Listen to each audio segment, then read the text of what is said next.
Hi, honey. You doing okay in here?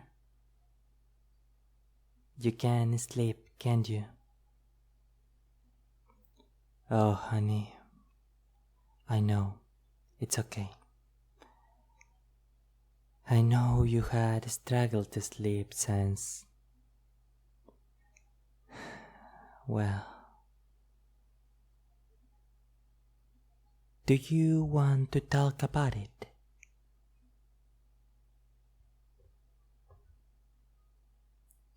You sure? Anything I can do to help? You want me to just talk to you?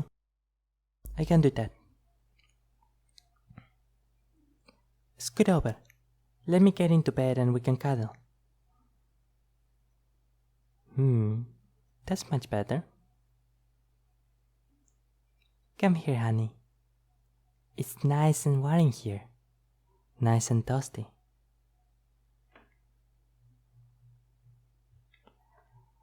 You're okay, honey. You're okay. I'm here. I got you, and I never letting go, okay? Nope. Never ever letting you go. Are you nice and comfy? Yeah? Good. Let's see if we can get you some sleep,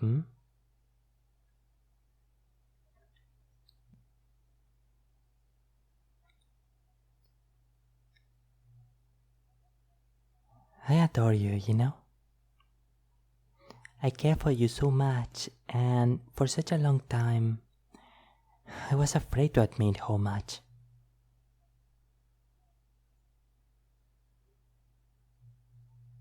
I don't know. Afraid, maybe. I wasn't sure what I was feeling or if what you felt was real.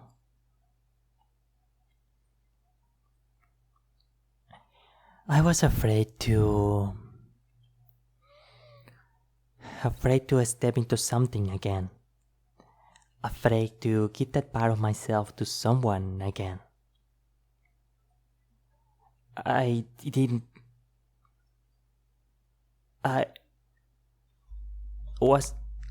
wasn't sure if I could do it again. But seeing that look in your eye, seeing that glint, that innocence, the honesty in your face,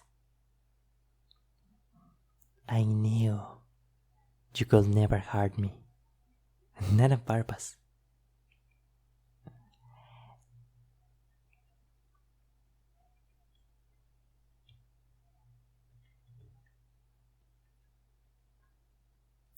You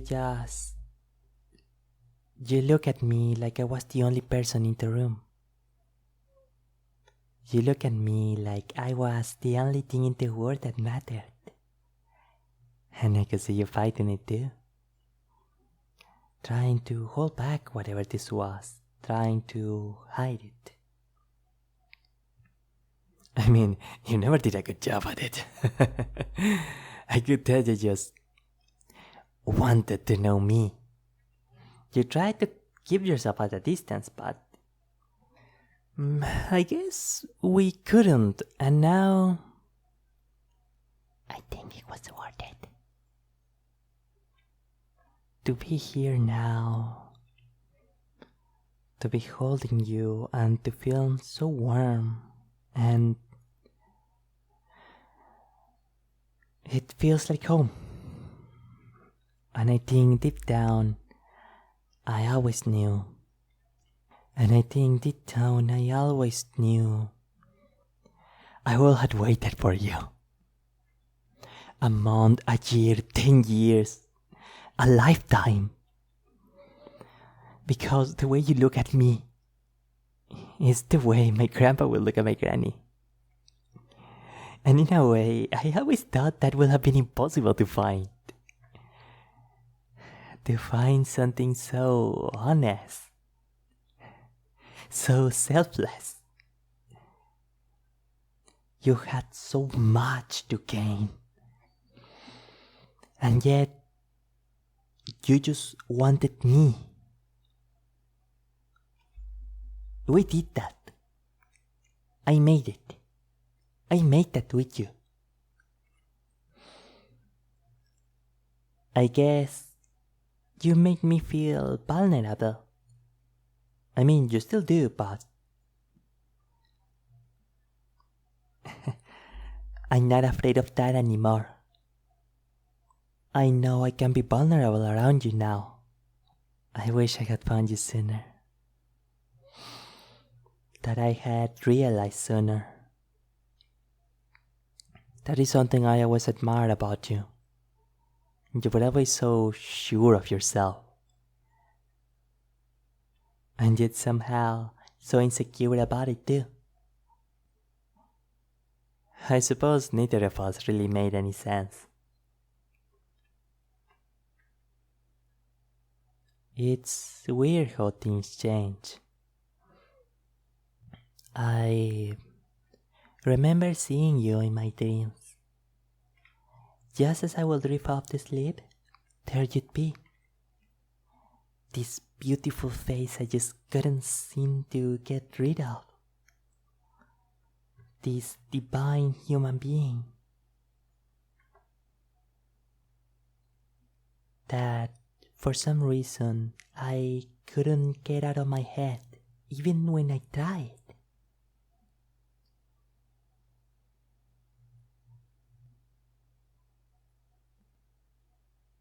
You know why?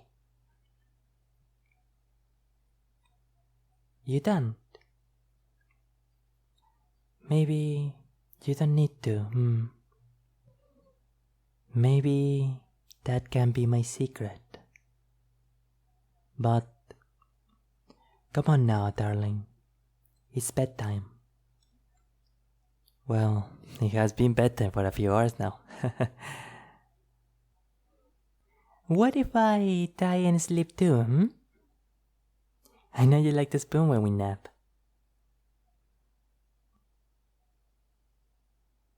What if I read some poems? I know you love your poetry. Yeah? Okay. He will not stay for me, and who can wonder? He will not stay for me to stand and gaze. I shook his hand and tore my heart in sunder, and went with half my life about my ways. That is Hoffman.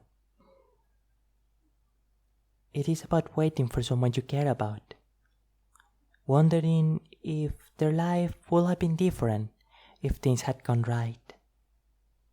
A bit like us. But in the poem they parted, and yet here we are. And I am so happy. I can see your eyes fluttering. Shall I read another one? Yeah? Okay. Because I like you better than sweet a man to say. It irked you, and I promised to throw the thought away. The path toward between us. We parted, stiff and dry. Goodbye, said you, forget me. I will no fear, said I. If here were clover wheatons, the dead man's knoll you pass, and not a flower to meet you starts in the trefoil grass. Halt by the headstone naming, the heart no longer stirred, and say the lad that loved you was one that got his word. I